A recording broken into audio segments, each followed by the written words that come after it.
జై మహాకాల్ భైరవ్, హర మహాదేవ్. గ్రహం చిన్నపిల్లలకు కానీ పెద్దోళ్ళకైనా గ్రహాలు అనేది తలుగుతాయి. తలగాయని కాదు, తలుగుతాయి.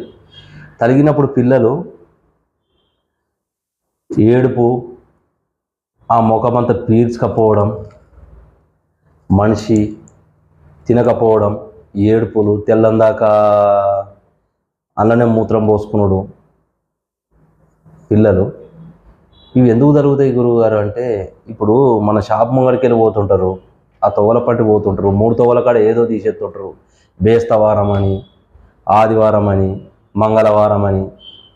పిల్లలకి ఏమెరక ఏమో పరుస్తుంటారు, అన్నీ తీసేస్తుంటారు కదా. గాలులు అన్నప్పుడు తీసేసి 3 బాటలు అక్కడ పెట్టినప్పుడు ఈ పిల్లలు ఏం చేస్తారు?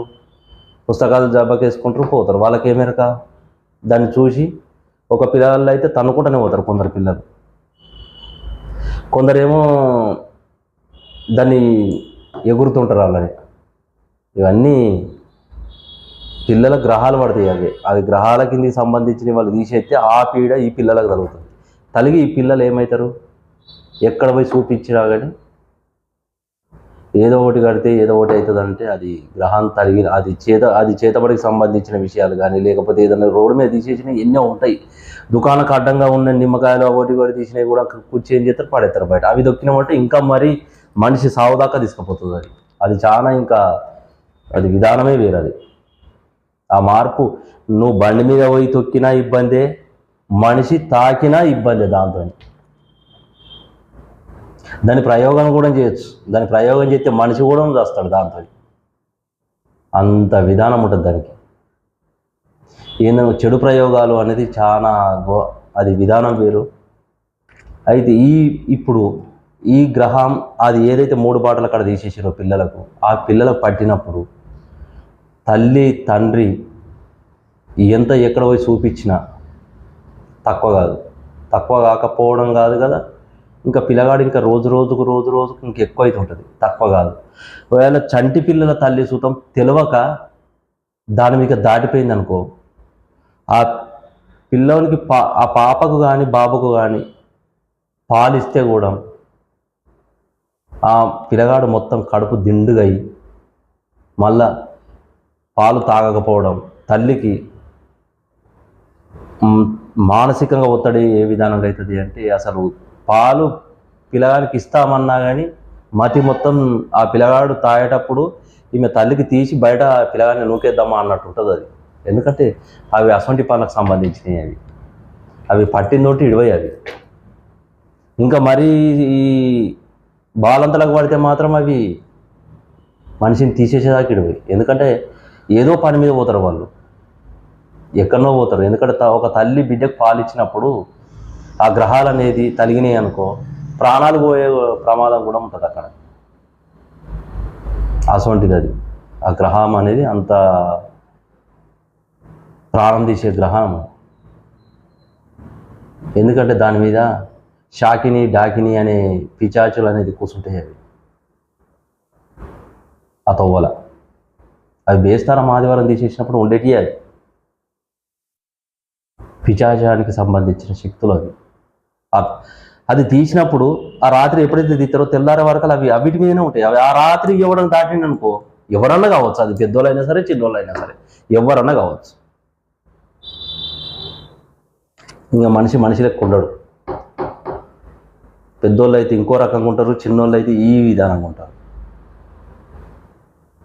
మనం ఎక్కడ పోయి చూపించినా కానీ దానికి తగ్గట్టుగా తెలిసిన వాళ్ళు దాని విధానం చేయొచ్చు. దాని విధానం కూడా ఉన్నది, తక్కువ ఏటి ఉన్నాయి.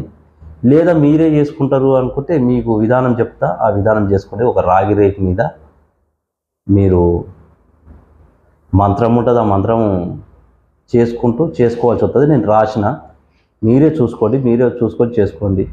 చెప్పడం అనేది కాదు. మీరు ఇది ఎందుకనంటే ప్రతి ఒక్క మంత్రం చెప్పాలంటే కూడా దానికి విధి విధానాలు ఉంటాయి, దానికి చేయవలసిన పద్ధతి ఉంటుంది. ఆ పద్ధతుల్ని దాటి చెప్పకూడదు. అయినా చెప్తే కొంతమందికి అర్థమై చేసుకునేటోళ్ళు కూడా ఉంటారు. ఎందుకనంటే ఇంట్లో కొంతమంది నేర్చుకున్న వాళ్ళకు సూతం అనుభవపూర్తిగా వాళ్ళు కట్టేటోళ్ళకు ఊర పంటుంటారు కదా, చిన్న చిన్న విధానాలు చేసేటోళ్ళు, వాళ్ళకి ఇది అనుభవపూర్తిగా తెలిసి ఉంటుంది.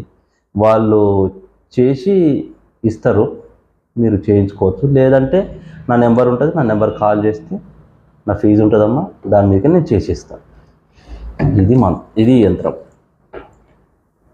ఈ యంత్రం చూసుకొని కింద మంత్రం ఉన్నది, మంత్రం కూడా మీరు చేయించుకొని ఇది తొందరగా, అతి తొందరగా తక్కువ అవుతుంది ఇది. ఎందుకంటే ప్రాణాల మీదకి వచ్చేటి 3 బాటలు అక్కడ చేసిపోతుంటారు. ఆదివారాలు, బేస్తవారము, మంగళవారము అన్నీ పెడతారు కదమ్మా, దొప్పలు పెడతారు, అన్నీ పెట్టి అన్నీ పెడతారు. అలా కూర్చునేది షాకిని, డాకిని, యాకిని తంత్రం. అది ఒక విధానంగా చెప్తే తంత్రం. అది పట్టిందోటి ఇడవది. ఇంకా దీంట్లో అట్లా పెట్టి ఇంకా కొందరు ఏం చేస్తారు, కొబ్బరికాయలు కొట్టి అలా ఏమో ఇంకా వాళ్ళు చెప్పిన దాన్ని బట్టి వాళ్ళు చేస్తారు. అది ఇంకా మరి ఇంకా అది ఇట్లా 4 టైర్ల బండి అంటే కారు కానీ ఇంకేదైనా కానీ తాకింది అనుకో, కుటుంబం 15 రోజులలో వెళ్ళిపోతుంది, తీసుకుపోతుంది. అది ఎందుకంటే అది డైరెక్ట్ బండినే పడుతుంది. అది పట్టింది అనుకో, కారుతో సహా కుటుంబం ఎక్కడో యాత్రకని పోతారు, అటే పోతారు, ఇక్కడెక్కడో పని మీద పోతారు, అటే పోతారు.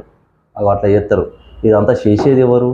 ఏదో చిన్న దాకిందంటే కక్షతో చేసుడు కాదు, అక్కడ చేసి పెడతారు, అది తాకుతుంది.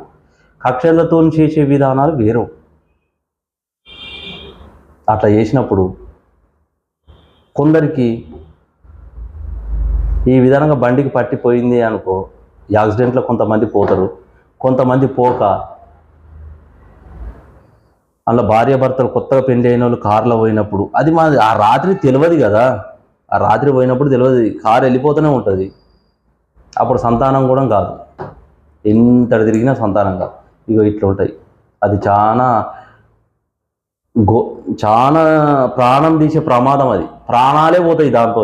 చూస్తే చిన్నదే కానీ ప్రాణాలు పోతాయి, చేసిన దానికన్నా ఎక్కువ. అది ఆ విధానంగా ఉంటుంది. ఈ యంత్రం అయితే మీరు ఈ విధానం చేసుకొని మీరు ఆ విధానాలలో చేసుకోవచ్చు. కానీ మరి బండికి జరిగితే ఎట్లా గురువు గారు బండికి విషయం అని మీరు అడుగుతుండొచ్చు. మళ్ళీ ఇది కూడా చిన్న రహస్యమైన విషయం అలా పెట్టేసిండు గురువు గారు, అన్ని మంచిగా చెప్పిండు, ఇది కూడా మా బండి మొన్న పోయింది కానీ కొందరికి అనుమానం కూడా ఉంటుంది. అనుమానం వచ్చి ఆ అనుమానంలో అగో ఈ గురువుగారు ఇవన్నీ చెప్పిండు, ఈ చిన్న యంత్రం అంటే పిల్లలకి ఇట్లా చెప్పిండు, మరి అది ఎట్లా పోతుంది అంటే అది బండికి దాకినప్పుడు ఆ విధంగా జరిగినప్పుడు ఖచ్చితంగా చేయించుకోవాల్సి వస్తుంది. అది చేసుకుంటే తగ్గుతుంది. ఎక్కడనో చూపించుకొని ఉంటారు, చేయించుకొని. లేదంటే గురువుగారు అంటే నాకు నెంబర్ ఉంటుంది, నా నెంబర్ చెప్తే నేను చెప్తా. లేదంటే కలవాలనుకుంటే మీరు కలిస్తే నా ఫీజు ఉంటుంది, నేను కలిస్తే నేను చేసిస్తాను. జై మహాకాల్ భైరవ్, హర హర మహాదేవ్.